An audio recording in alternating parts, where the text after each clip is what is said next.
I have a few idiosyncrasies, some of them good, some of them bad, but they show who I really am. I may be the only person in history to have been dishonorably discharged from the U.S. Army, Rangers, and disbarred by the Virginia State Bar before my 30th birthday, both times for physical assault. That's all I'll say on the subject, except that I've only spent a few days in jail or in the brig. Obviously, I have what many consider a bad attitude. In my opinion, my attitude is take no shit and never back down, and I have no intention of changing. I was born with a near perfect physique, combining strength and endurance. My reflexes and reaction speed have been tested in every way possible, and I'm in the top 100th percentile of the best in the world. I am not very large, 6'1", 205 pounds, but given my inherent strength, stamina, reflexes, and reaction speed, I have never lost a fight, even against multiple opponents. I also have an aptitude for languages. I didn't develop it specifically, but I was born with the talent and have cultivated it. My name is Greg Castle, and I tell you this to explain how and why this story unfolded the way it did. Asterisk. After my license was revoked, I began looking for a new profession, although I was still hopeful that the attorney I hired could reverse the decision. An old client of mine, knowing my background and capabilities, recommended me for a position as a translator and bodyguard for a film crew working on a documentary in an Eastern European country which I will call Impor, where the Impor language is spoken. Ashkari. I'm using fictitious names so as not to reveal the real name of the country, which might antagonize some people, especially if they believe what I tell in the story. I speak Emporian almost fluently and without an American accent. When I met the predominantly American movie crew, I was not surprised. They seemed naive, and the narrator, reporter, and project manager seemed like a horny bitch. The crew consisted of John, the cameraman, Andrew, the sound man, Nigel, the producer, British, the only non-American, and Cynthia Never Cindy, the chief reporter. All of them were married. After talking to Cynthia for less than an hour, I couldn't believe that anyone could even marry her, despite her rather sexy looks. I'd rate her a 9 on a scale of 10. Given her obnoxious nature, if she were a man, she'd probably get hit 10 times a day, including by me. However, since I have never and will never hit a woman, I'll have to suck it up and put up with it. After spending some time with Cynthia and the team, despite my poor work history and dire financial situation, I declined the offer. Their plan seemed foolish to me, and despite assurances from the Emporia government, the assignment was risky. However, when they couldn't find anyone else and raised my remuneration to a ridiculously high level, including a 25% cash payment up front, I decided the risk and pain was worth it. The first few days in Emporia went relatively quiet. The government had assigned a few soldiers to provide security at the first two sites we visited. After seeing Cynthia in action, my opinion of her changed somewhat, both positively and negatively.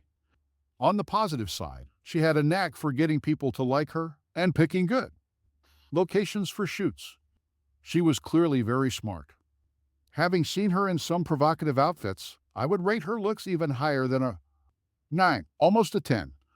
On the other hand, she often took unnecessary risks, didn't listen to sound advice, said things that the authoritarian government of Emporis might take as offensive, was strict with the crew and tried to be strict with me, though I didn't tolerate her antics.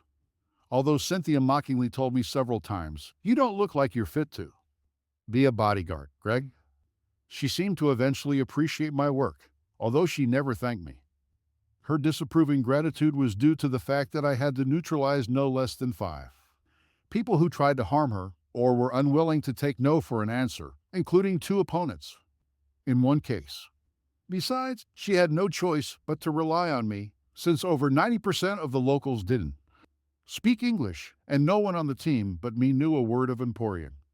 My fears that Cynthia, with her reckless words and risks, would eventually get us into trouble were confirmed about a week into our stay in Emporis.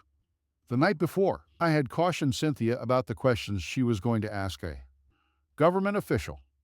He spoke English, so I couldn't change her questions in translation. The next morning, the bitch ignored my warnings. The official was clearly offended. The interview abruptly cut off, and after that, our military escort disappeared. In the afternoon, when it became obvious that the escort wasn't coming back, I insisted that we go to the international airport as soon as possible and get out of Emporia. John and Nigel agreed. Andrew remained silent, but looked at me wide-eyed, and Cynthia brushed off my concerns. I would have gone off on my own and left her to her fate, if it weren't for the fact that I wouldn't have gotten the remaining 75% of my paycheck then.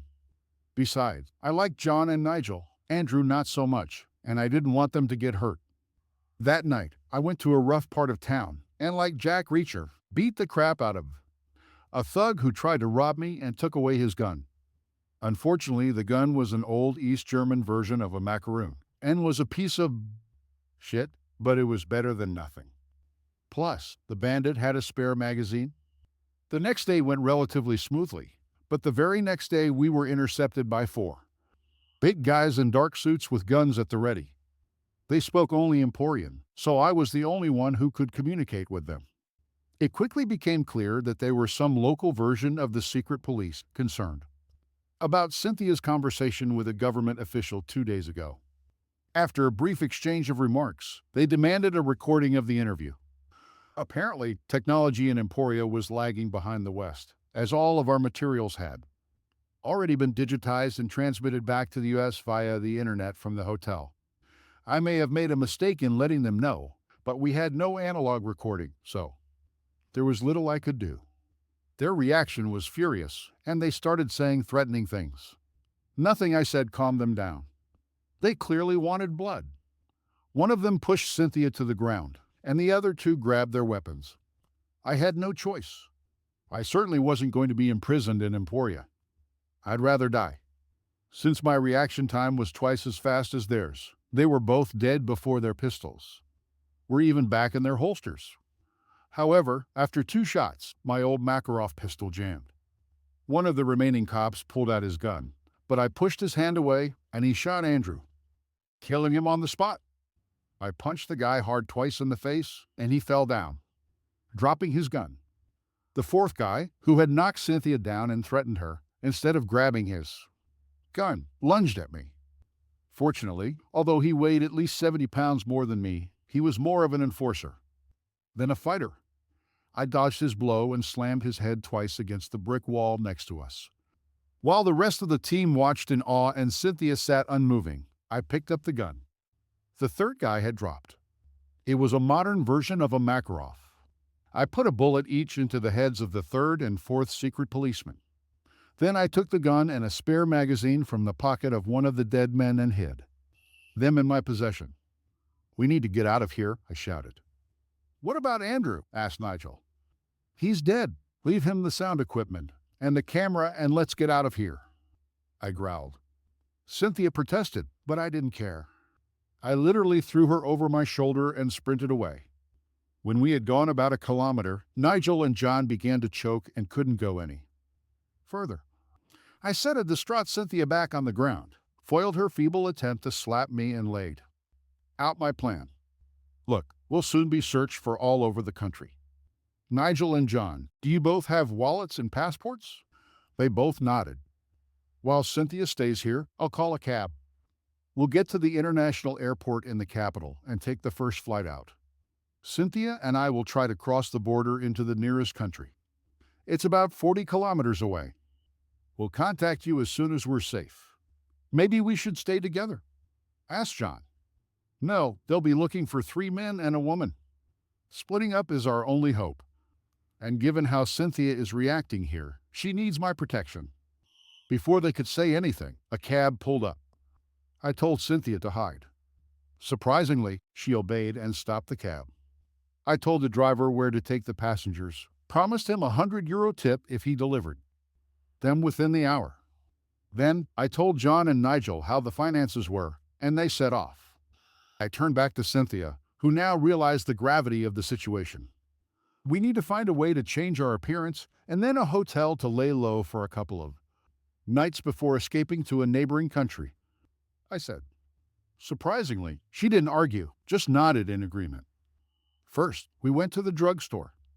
The word sounds almost the same in Emporium.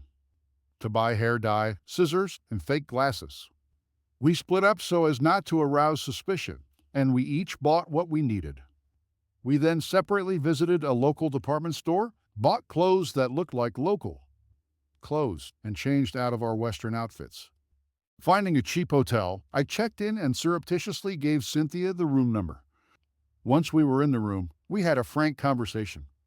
Cynthia finally admitted that she should have heeded my advice not to ask provocative questions of a government official. She was upset about Andrew's death and our situation in general. Since I don't like to kick people when they are already depressed, except for the secret police officers who clearly wished us ill, I sympathized with her. After the conversation, we both dyed our hair. I to her and she to herself, and prepared fake glasses. I was looking out the window thinking of possible escape routes in case the situation worsened, when I saw two old Russian-made GAZ-24 cars pull up and 8 men dressed exactly like the secret police who had detained us got out. They couldn't find us, except... I turned to Cynthia. Did anyone from the government pass anything on to you during our stay? Yes, they handed me a ceremonial key to the Capitol on the first day we arrived, she replied. I wasn't around when they handed her the key, or I would have gotten rid of it right away. Let me see it, I said. Cynthia took it out of her purse. As soon as I took the key in my hands, I realized it had a built-in beacon. We need to leave now, I said sharply. What? She started, but I interrupted her. I'll get a plastic bag from the bathroom with all our hair coloring products. And I put the ceremonial key in my pocket. Take your purse, leave the room, and wait for me at the north staircase. On to Cynthia did as I asked. Taking my purse, I looked around the room to make sure nothing would give us away, and then ran to the north staircase. We were on the 3rd floor. I grabbed Cynthia's hand, and we made our way up to the 4th floor, pressing ourselves against the wall. We heard footsteps coming up the stairs. Apparently, they were blocking the elevator and both flights of stairs. As soon as the door to the 3rd floor closed, we tore for the 1st floor, ran out the emergency exit, and ran like hell until Cynthia couldn't run anymore. As she was panting, resting her hands on her knees, we were almost a kilometer from the hotel. A guy on a motorcycle drove by and parked it. As he stood with his back to me and locked it up, I came up behind him and choked him. Unconscious, laid him gently on his back and moved him out of the way, gave Cynthia a helmet, and started the motorcycle as she got on behind me. The motorcycle was a Ural Dnipro, not very powerful, but it did the job and got us 20 kilometers from the hotel. After about a kilometer, I put the ceremonial key into an idling truck with German license plates and sped away, hoping that the secret police would follow the truck, which, once it started moving, would probably go in a direction perpendicular to ours. We stayed at a new cheap hotel. We were chagrined when we saw on the fuzzy tube TV in our modest room our photos on the news, along with those of John and Nigel. Fortunately, the photos were taken before we had dyed and cut our hair and used glasses. I have to say that our disguise turned out to be quite successful. The news anchor noted that John and Nigel were separated from us, but did not indicate that they had been captured. When Cynthia and I had calmed down a bit, and I had brought takeout food and drinks into the room, we were both able to relax at least a little. And then, lewd thoughts began to enter my head. Even in her modest clothes, with her new hair color and style, I suddenly began to see her as an attractive woman, not a star. When she said, "I'm going to take a shower," and took off her top, leaving only her bra on before going into the bathroom, my thoughts began to drift off in a different direction. We were in a foreign country where every police officer or government official, if not every citizen, was looking for us. If we were caught, that would be the end of it. I hadn't been with a woman in 3 months, and there was a naked woman standing outside the bathroom door who seemed more vulnerable, despite her complicated nature, and she had a gorgeous body. Normally, her marriage would have been a major obstacle for me, but under the circumstances, it was lost on me. I stripped off all my clothes and stepped into the bathroom. The shower was awkward for the cramped space, but I opened the curtain and stepped inside. As the water was already running, The smooth, sculpted, naked body in front of me instantly turned me on. "What are you doing?" asked Cynthia in a bored tone, making no attempt to cover her breasts. "I need a shower, too, and I figured why waste water? This cheap hotel probably has a small supply of hot water," I replied indifferently as my eyes studied her gorgeous body. "Then you can wash my back," she said indifferently, turning her back to me and holding out the soap. I silently washed not only her back, but also her ass and the back of her legs. She didn't make the slightest protest. "Greg, I realize I can't stop you if you decide to sleep with me, given your power and our situation," she said calmly, looking me in the eye. "But I want you to know that I don't consent." "I understand," I replied, shrugging my shoulders. "We'll probably get caught anyway, and I won't let myself be captured and end up in an imperial prison, so we're probably doomed," I replied emotionlessly. She didn't react in any way as I continued to wash her breasts. As expected, the hot water started to run out, so we turned it off and got out of the tub. The towels were old, but we managed to dry each other off enough not to soak the sheets, at least with the water from the shower.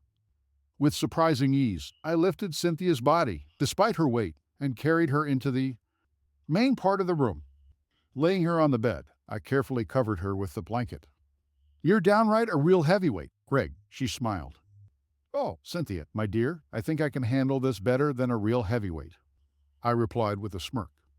Cynthia shrieked. I joked. She shrieked again. I joked again, and suddenly we both felt like we were skewered. I lost consciousness for a short time. Luckily, I didn't fall completely on top of Cynthia, so as not to hurt her. When I came to, I was over her, leaning on my elbows. She was feeble, her eyes slowly opening. We looked at each other. After a long silence, she murmured, "You're a terrible person, Greg, enjoying this." "You're a great actress, Cynthia," I replied after a pause. "You'll probably win an Oscar for that." "That won't stop you, will it?" She grinned. "Absolutely not," I smiled. The rest of the night was the strangest and most exhausting of my life. When I finally fell asleep with my arms around her, I was more exhausted than I had been after any training day at Ranger School. When we woke up the next morning, I wrapped my arms around her and looked into her eyes. Realizing I had never kissed her on the lips before, I ventured in. A moment of frozen breath, and I took a step. "You suddenly decided to get romantic?" she muttered, but didn't try to shy away. "Maybe I'm starting to see you as more than just stunning good looks." I smiled. "Or are you just faking it to get something?" Cynthia raised an eyebrow. "I might be faking it, but only to get an extra shower," I replied with a smile. After a night together, we felt comfortable with each other. Both of us washed off the traces of the night's adventures in the shower, carefully paying attention to each other. Asterisk, asterisk, asterisk. You could say that the last 2 weeks had been a mixed time, similar to what Dickens described. On the one hand, they were the best of times, because there didn't seem to be a single day that we didn't spend time together at least twice, deepening our feelings. Throughout this period, she kept claiming as if I was raping her, but it seemed to turn her on more and more, and I didn't challenge it. Our intimate moments with Cynthia surpassed all my previous experiences, giving them a whole new dimension. On the other hand, they were also the worst times, because we lived in constant fear, not knowing when the secret police would catch up with us. However, when we were able to contact Nigel via an internet cafe after about 3 days of running away, we heard good news. He reported that he and John were safe at home and that the US and UK governments had promised not to extradite them. To avoid capture, I had to resort to stealing money from a few passers-by. But I memorized their names and addresses, promising myself to pay them all back double if I managed to escape, and in the end, I kept my promise. Asterisk, asterisk, asterisk. Incredibly, in the end, after about 20 days of fleeing, Cynthia and I did make it back to the West, albeit through a different country than we had originally planned. While the imperial government made no attempt to extradite Cynthia, Nigel, or John, they did try to extradite me. However, after testimony from the other 3 men, the State Department denied the request. Given the lack of a formal extradition treaty, Upon arrival in the United States, Cynthia and I parted without a farewell night of passion. She gathered her impressions of our stay in Emporia, as well as her previous work, and a few subsequent events, to begin making a documentary. She and Nigel and others immediately set to work on the project upon our return. I was paid in full for my services and went on a week's vacation to Aruba. Upon my return, I received some good news. My attorney, a real fight dog, had fought to have my disbarment overturned. Oh, are ya? He discovered that one of the witnesses had perjured himself. While I probably should have been disbarred anyway, it made a huge difference to my fellow attorneys in the state and the Virginia Supreme Court. After approximately 90 days, I was reinstated, but on probation. The law firm where my attorney worked proved to be the perfect place for my skills, and I joined them as an associate immediately after reinstatement. A documentary made by Cynthia aired a few months after my return and my reinstatement. At the new firm, I thought she did a great job. However, when I saw her interview on TV, I was surprised to learn that she was pregnant. I didn't know what that meant, but I sent her a congratulatory email from my new work email address anyway. It had been almost 7 months since my return from Emporia, when I had just gotten back to the apartment on a Saturday morning after a few hours of working out. I had just finished showering and was looking for something to eat, hoping I wouldn't have to go out for lunch when someone knocked on the door. When I opened the door, I was shocked to see Cynthia there, who was very pregnant. I had never had to deal with pregnant women before. She looked amazing. Her hair was back to its natural color and style, and it was like she was glowing, although there was no smile on her face. Cynthia, it's great to see you. You look great, I stated frankly. She started the conversation with a threat. We need to talk, Greg. I invited her in, offered her a drink, and we sat down at the kitchen table. I let her start the conversation. So, Greg, she began in a threatening tone. Somehow your little swimmers have overcome my pregnancy protection. I swallowed the lump in my throat. So it turns out I'm the father of your baby. Yes. My husband and I stopped having sex a week before we left for Emporium. Including round-trip travel time, we were out of the S for a little over a month, and when we got back, I was already pregnant. So you can figure it out for yourself. But before I leave, I'm going to take a DNA sample from you just to be sure, she said, pulling a cotton swab out of her purse, like in the TV crime shows, and placing it on the table. I swallowed my saliva and asked quietly, how did your husband react to that? He divorced me. He didn't believe my rape accusations, especially since I refused to file a police report against. In the end, it was for the best. We were having marital problems even before my trip to Emporium. You haven't thought about terminating the pregnancy? I asked. No, for 2 reasons, she replied. First, while I support the right to choose, I personally just can't bear the thought of abortion. Second, because quite frankly, I really enjoyed being with you. Even though we're both not without flaws, maybe we have a chance at a relationship, considering we're going to have a child together. I was stunned and sat there, with a tired look in my eyes for what seemed like a very long time. Cynthia was silent, just looking at me. Suddenly, it was as if lightning had struck me in the head. My whole nervous system was pierced. I got up from the chair, took Cynthia's hand, helped her up from the chair, lifted her into my arms, and carried her to the bed. It struck me that her 7-month pregnant body excited me as much as her slender, pre-pregnancy body did. Asterisk, asterisk, asterisk. Cynthia stayed with me for the rest of the weekend. Monday morning, as I was getting ready for work, and she was temporarily back in New York, we had our first serious conversation.